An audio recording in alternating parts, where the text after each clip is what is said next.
এমন ডাকাত আকাশ লুটে রে, হারে রে রে রে রে আমায় ছেড়ে দে রে দে রে, সারা বনের পাখি মনের আনন্দে রে, হারে রে রে রে রে আমায় ছেড়ে দে রে দে রে। দই দই ভালো দই, দই দই ভালো দই। দইওয়ালা, ও দইওয়ালা, ডাকছো কেন? হ্যাঁ, দই কিনবে? কেমন করে কিনবো? আমার কাছে তো পয়সা নেই। তা কেমন ছেলে তুমি, কিনবে না তো আমার বেলা বইয়ে দাও কেন? বলছিলাম যে তোমার সাথে যদি চলে যেতে পারতাম অনেক দূর। আমার সঙ্গে? হ্যাঁ, তোমার সঙ্গে। তুমি যে কত দূর থেকে হাঁটতে হাঁটতে চলে যাচ্ছ শুনে আমার মন কেমন করছে। তাই বুঝি?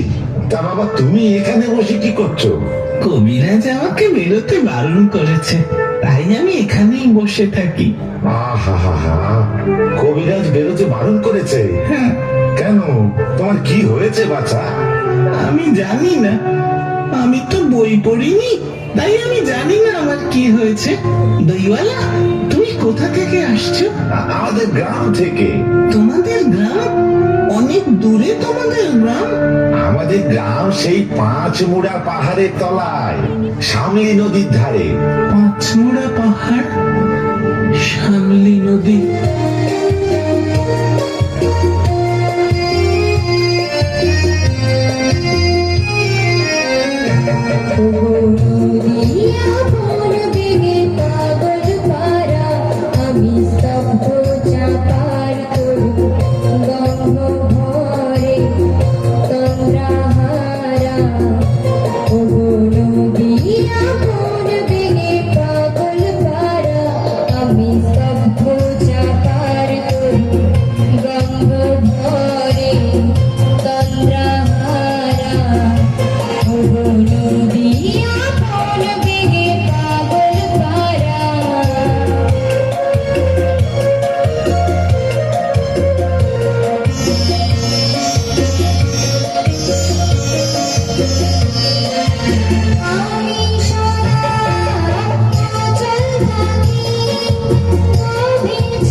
আমাকে তোমার মতন দই বেচতে শিখিয়ে দেবে ওই রকম সুর করে?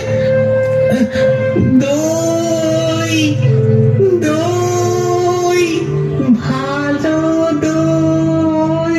মরে যাই, তুমি দই বেচতে যাবে কেন? না বাবা না, এই 1 ভাত দই তুমি খাও। আমার তো পয়সা নেই। না না না না, পয়সার কথা বলো না, পয়সার কথা বলো না। তুমি আমার দই খেলে আমি খুশি হব। দই বেচতে কত সুখ, তা আমি তোমার কাছে শিখলাম।